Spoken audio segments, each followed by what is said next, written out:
Hello, kwa majina ni Jane Mwangi, Oral Health Officer ama daktari wa meno. Huwa nashughulikia mambo ya meno na wakati mwingi huwa nakuwa naelimisha watu kuhusu jinsi ya kutunza meno yao. Nataka niongee kwa lugha ya taifa ambayo itaeleweka na kila mtu. Hapa ukiangalia niko na vitu kadhaa ambazo nitaguzia. Hili ni jino. Hii tunaita dental floss. Alafu hapa niko na mfano wa mdomo. Nakaa hivi, nafungua, nafunga. Na niko na mswaki. Usishangae mswaki yangu inakaa aje, lakini nitakuonyesha vile huwa inakaa. Naifungua hivyo. And then inakuwa mswaki.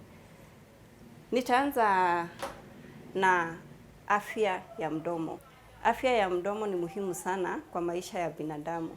Kwa sababu meno ndio huwa inatumika kukula chakula. Na pia huwa inachangia kwa urembo wa binadamu. Wakati uko na shida ya meno, unakuwa na shida ya kukula. Na wakati mwingi unakuwa na matatizo kama ile uchungu. Hauwezi endelea na maisha yako vizuri sababu unahisi uchungu mara kwa mara. Kuna aina tofauti ya kuzuia meno yako kuwa na shida. Na ya kwanza ni kutembelea daktari wako kila wakati. Daktari ambaye amekukaribia, unaenda unamwambia kuangalia kama unaweza kuwa na shida ya meno, na hapo ndio kama kuna shida itatatuliwa mapema kabla hiyo shida ienee. Jambo la pili ni kula vizuri, chakula bora. Inamaanisha unakula chakula ambacho ni muhimu sana kwa mwili, ambacho pia level yake ya sukari iko chini, ndio isisababishe tooth decay ama kupata mashimo kwa meno. Jinsi ya tatu ni kupiga mswaki. Mswaki ni muhimu sana. Wakati mwingi huwa tunapatia kupiga mswaki dakika moja. Umeoga mwili vizuri, lakini kupiga mswaki unaipatia dakika moja. For example, wakati mwingine huwa tunafanya hivi. Ushamaliza kila kitu. Una brush hivi na hivi na hivi. Umemaliza. Then unaenda, unajipondoa na unaenda kazi. Hapo haujatimiza. Nitakufunza jinsi ya kubrush meno yako vizuri. Wakati umemaliza kubrush, nitakuonyesha pia kufloss. Hii ndio tunaita dental floss. Na iko na uzi, nitakuonyesha jinsi ya kuitumia. So nataka tuendelee, nikuonyesha vile unastahili kubrush meno yako, na niko na mfano wa mdomo hapa. Wakati una brush meno, unashika mswaki wako hivi. Unafunga mdomo vizuri. Unaiweka at an angle of 45 degrees. Unasugua mdomo, unasugua meno, unasugua. Kama dakika 2, umesugua vizuri hapa baada ya kukula chakula, baada ya kiamsha kinywa, unasugua, unahakikisha hapo umetimiza. Ukimaliza hapo, unakuja pande hii. Hapa ndio tuko na ile mahali ya zile meno kubwa ama molars. Unasugua, lakini ikifika ni hapa, unaenda nyuma, mbele. Usiende kama ni line straight, unazungusha, ni kama unazungusha. Kisha maliza hapo, unakuja the other side. Unafanya to the same, unazungusha. Wakati una brush meno yako hivyo ama hivi, huwa pia unaharibu ufizi. So, ukimaliza hapo, haujamaliza kabisa. Unafungua mdomo wako. Unaingia hapa katikati. Unakuja, unasugua meno yako. Ukiangalia vile nimeshika mswaki, siguzi gums, sikwaruzi gums, lakini naenda nazungusha mswaki vizuri kulingana na vile gums imeundwa. Unakuja pande nyingine, unafanya the same. Alafu ukishamaliza hapo, meno ya mbele huwa tunashika mswaki hivi. Unaenda ni kama vertical, lakini kama unaenda straight, unazungusha pia. Unaosha, unamaliza hapo.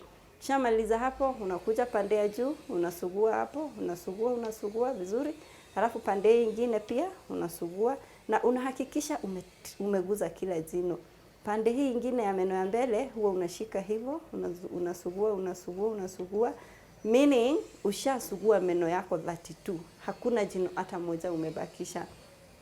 Ile kiamsha kinywa ulikuwa umekula, wakati mwingi unakula pamoja na mkate ama mandazi, chochote tu kile unatumia na chai. So kama kuna hiyo chakula ilikuwa imebaki kwa mdomo, unaiondoa yote. Na sasa hautakuwa na shida ya ufizi. Ukishamaliza hivyo, uko na ulimi. Ulimi pia huwa inakuwa imebeba germs. So unasugua ukitoka nyuma kwenda mbele, kutoka nyuma kwenda mbele, kutoka nyuma kwenda mbele, pole pole tu. Unahakikisha umemaliza kusugua mdomo wako.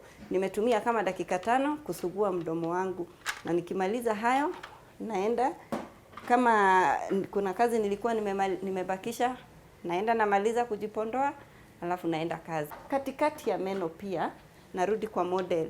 Ukiangalia utaona huku kuna space, kuna spaces in between the teeth, kuna spaces. Mswaki haiwezi ingia ndani. Hapo ndio unachukua dental floss, unachukua dental floss yako, unafungua mdomo vizuri, kisha fungua mdomo vizuri, chukua uzi yako. Kuna aina tofauti ya dental floss, lakini mimi leo niko na hii. Kuna ile inakupendeza, ukienda kwa supermarket utanunua. Alafu unazungusha kwa kidole yako, unaenda ukiingiza kwa kila jino. Unaenda ukiingiza kwa kila jino, unatoa ile uchafu iko katikati ya meno. Ukizingatia hayo maanani, hautakuwa na shida ya meno hata kidogo.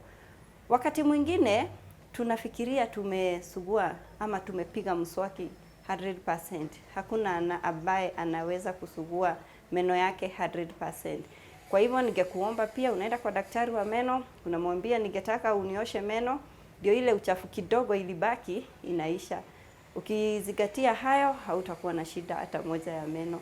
Na kwa leo nitamalizia hapo. Kuna picha nitawaonyesha. Usipozingatia afya ya meno yako, utaweza pata uko na shida kama hiyo. Wakati unafungua mdomo wako, unaangalia pande ya ndani ya ulimi, meno ya mbele, utapata kuna uchafu imeshikilia meno yako. Hiyo nitakueleza next time vile tu unafaa kuzuia. Na kuna picha utaona hapo kwa screen ikikuja next. Na kwa hayo machache, ningeomba tuzingatie afya ya meno yetu. Nitamalizia hapo. Bila kusahau, kuna harufu ya mdomo huwa inatokana na mdomo wako. Hata wakati mwingine unaogopa kuongea na watu, unashindwa kwa nini? Natoa harufu baya kwa mdomo. Iko na solution. Ukienda kwa daktari wako wa meno ambaye amekukaribia, ama yule daktari wako wa meno unapenda, atakutatulia hiyo shida. Na with that utakuwa na good smile. Thank you.